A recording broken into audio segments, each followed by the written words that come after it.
ZEE5 ಇರುವಾಗ ನೀವು ನಿಮ್ಮ ನೆಚ್ಚಿನ ಶೋಗಳನ್ನ ಎಂದಿಗೂ ಮಿಸ್ ಮಾಡಿಕೊಳ್ಳುವುದಿಲ್ಲ. ಅದು ಸಂಪೂರ್ಣ ಉಚಿತವಾಗಿ.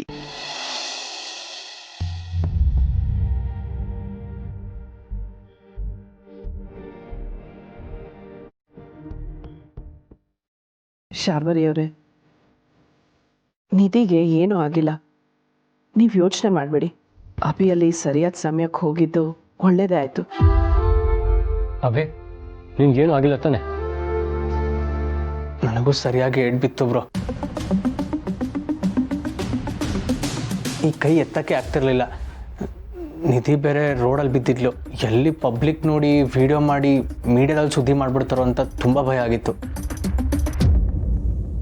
ಯಾರಾದರೂ ನೋಡ್ಬಿಟ್ರಾ? ಇಲ್ಲ ಚಿಕ್ಕಮ್ಮ, ಯಾರೂ ನೋಡಿಲ್ಲ.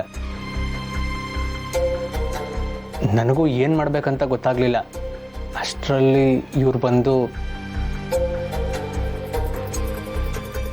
ನಿಧಿನ ಕಾರಲ್ಲಿ ಕೂರಿಸಿ ಇವರೇ ಕಾರ್ ಡ್ರೈವ್ ಮಾಡ್ಕೊಂಬಂದರು.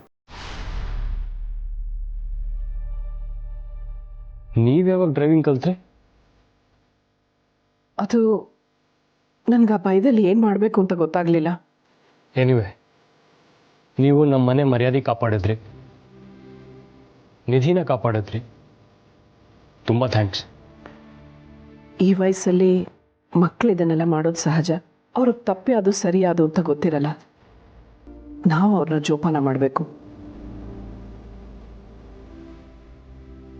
ಈ ವಿಷಯನ ನಾನು ಯಾರ ಹತ್ರನೂ ಹೇಳಲ್ಲ. ನೀವು ಅಷ್ಟೇ, ಮನೇಲಿ ಈ ವಿಷಯನ ಯಾರ ಹತ್ರನೂ ಚರ್ಚೆ ಮಾಡಬೇಡಿ.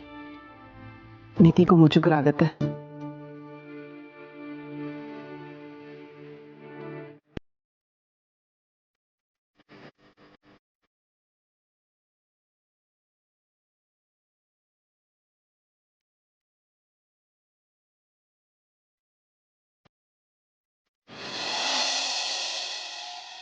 ನಾನು ಹೇಳಿದ ವ್ಯವಸ್ಥೆ ಎಲ್ಲ ಆಗಿದೆಯಾ? ನೀವು ಹೇಳಿದಾಗೆ ದುಡ್ಡನ್ನೇನೋ ವ್ಯವಸ್ಥೆ ಮಾಡ್ಕೊಂಡು ತಂದಿದ್ದೀವಿ. ಆದರೆ ನಮ್ಮ ಮನೆಯಲ್ಲಿ ನಿಧಿ ತೆಕ್ಕೊಡ್ತೀನಿ ಅಂತ ಹೇಳಿದ್ರಿ ನೀವು. ಹೇಗೆ ನಂಬೋದು ನಿಮ್ಮನ್ನ? ಓಹೋ, ನಿಮಗೆ ನಂಬಿಕೆ ಬರಬೇಕು ಅಷ್ಟೇ ತಾನೇ? ಅಲ್ವಾ ಮತ್ತೆ? ನಂಬಿಕೆನೇ ನಾರಾಯಣ, ನಂಬಿಕೆನೇ ನಗ ನಾಣ್ಯ. ಆಯಿತು ಬಿಡಿ, ನಿಮಗೆ ನನ್ನ ಕೈ ಚಳಕ ಏನು ಅಂತ ಗೊತ್ತಿಲ್ಲ.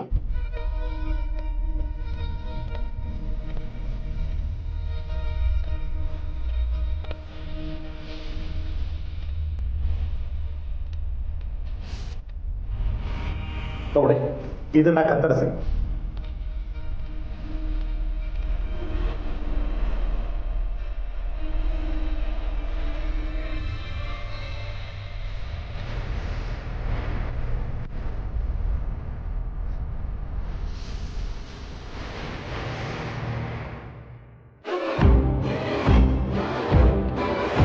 ಅರಿಶಿನ ಕುಂಕುಮ, ಇದರ್ಥ ಏನು? ಅರಿಶಿನ ಕುಂಕುಮ ಅಂದ್ರೆ ಲಕ್ಷ್ಮಿ ಸಮಾನ. ಆ ಲಕ್ಷ್ಮಿನೇ ನಿಧಿ ರೂಪದಲ್ಲಿ ನಿಮ್ಮ ಮನೇಲಿ ನೆಲೆಸಿದ್ದಾಳೆ. ಇದನ್ನ ನಾನು ಕತ್ತರಿಸಿದ್ದಿದ್ರೆ ಹೀಗಾಗ್ತಿರ್ಲಿಲ್ಲ. ನೀವು ಕತ್ತರಿಸಿರೋದ್ರಿಂದ ಮಹಾಲಕ್ಷ್ಮಿ ನಿಮಗೆ ಸೂಚನೆ ಕೊಡ್ತಿದ್ದಾಳೆ. ಹಾಗಂತೀರ ಗುರುಗಳೇ? ಇನ್ನೂ ನಂಬಿಕೆ ಬಂದಿಲ್ಲ ಅಲ್ವಾ? ತಗೊಳ್ಳಿ ಇದನ್ನ. ಆ ಕಾಯಿನ ಹೊಡೀರಿ.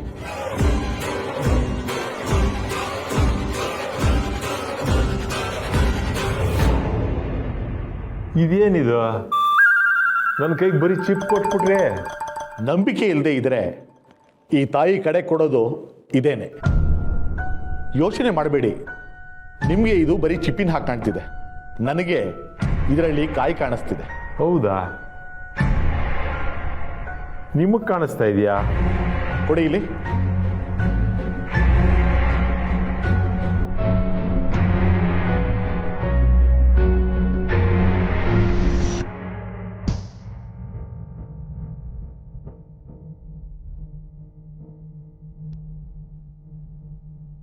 ನೋಡಿದ್ರಾ?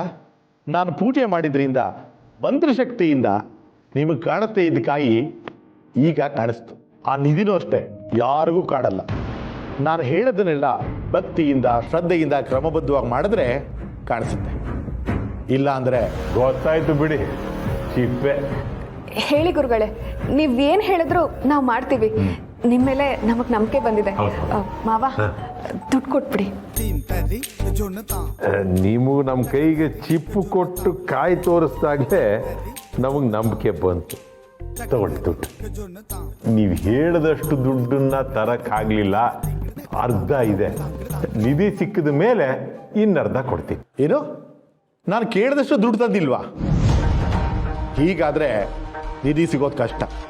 ಈ ರೀತಿ ಅಪಚಾರ ಮಾಡಿದ್ರೆ ನಿಧಿ ಸಿಗೋದಿರಲಿ, ನಿಮ್ಮ ಹತ್ರ ಇರೋ ದುಡ್ಡು ಉಳಿಯಲ್ಲ. ಜುಗ್ಗುತನ ಮಾಡಬೇಕು, ಆದರೆ ಯಾವ ಜಾಗದಲ್ಲಿ ಮಾಡಬೇಕು ಅನ್ನೋದನ್ನ ತಿಳ್ಕೊಂಡು ಮಾಡಬೇಕು. ಆಯ್ತಾಯ್ತು, ಕೋಪ ಮಾಡ್ಕೋಬೇಡಿ. ತಗೊಳ್ಳಿ ತಗೊಳ್ಳಿ.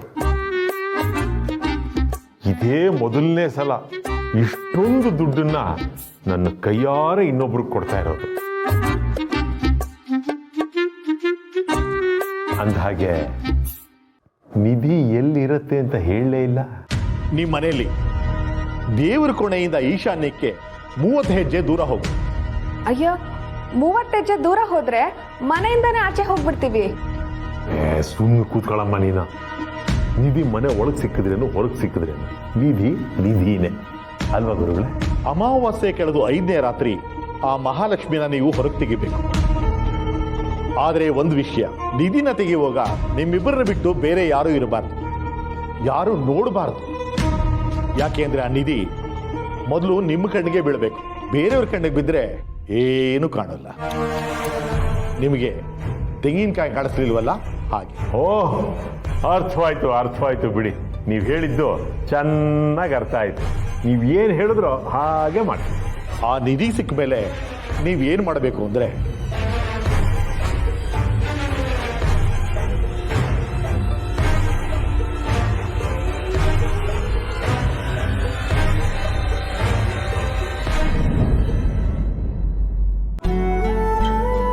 ಹೌದಾ? ನಿಜವಾಗ್ಲೂ ಅಮ್ಮ ಕಾರ್ ಡ್ರೈವ್ ಮಾಡ್ಕೊಂಡು ಬಂದ್ರ? ಪುಣ್ಯ, ನಾನೇ ನೋಡಿದ್ನಲ್ಲ, ನೀಟಾಗಿ ಕಾರ್ ಡ್ರೈವ್ ಮಾಡ್ಕೊಬಂದು ಪಾರ್ಕ್ ಮಾಡಿದ್ರು. ಅದೇನೋ ದೊಡ್ಡ ವಿಷಯನೇ ಅಲ್ಲೋ ಅನ್ನೋ ಹಾಗೆ ಇಳಿದು ಬಂದು ನಿಧಿ ಕೇಳ್ತಗೊಂಡ್ರು.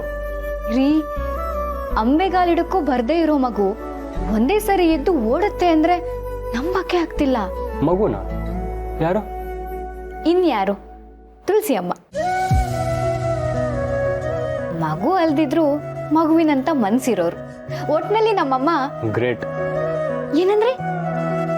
ಒಟ್ನಲ್ಲಿ ನಿಮ್ಮಮ್ಮ ಗ್ರೇಟ್ ಅಂದೆ. ರೀ, ನಿಜವಾಗ್ಲೂ ಈ ಮಾತಾಡ್ತಿರೋದು ನೀವಾ?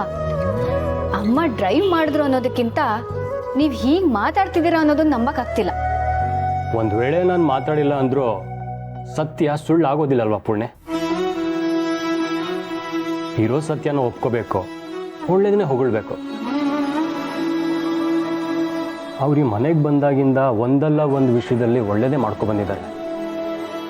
ಅವರಿಂದ ಒಂದೊಂದ್ಸಲ ಸಮಸ್ಯೆ ಆಗಿದ್ರು ಅವ್ರ ಉದ್ದೇಶ ಮಾತ್ರ ಒಳ್ಳೇದೇ ಆಗಿರ್ತಿತ್ತು. ಒಳ್ಳೆ ಮನ್ಸಲ್ಲಿ ಒಳ್ಳೆ ಉದ್ದೇಶ ತಾನೇ ಇರೋಕ್ ಸಾಧ್ಯ. ಹೌದು, ಯಾವ ವ್ಯಕ್ತಿ ಯಾವ ಕೆಲಸ ಮಾಡ್ತಿದ್ದಾನೆ ಅನ್ನೋದಕ್ಕಿಂತ ಅವನು ಯಾವ ಉದ್ದೇಶ ಇಟ್ಕೊಂಡು ಕೆಲಸ ಮಾಡ್ತಿದ್ದಾನೆ ಅನ್ನೋದೇ ಮುಖ್ಯ.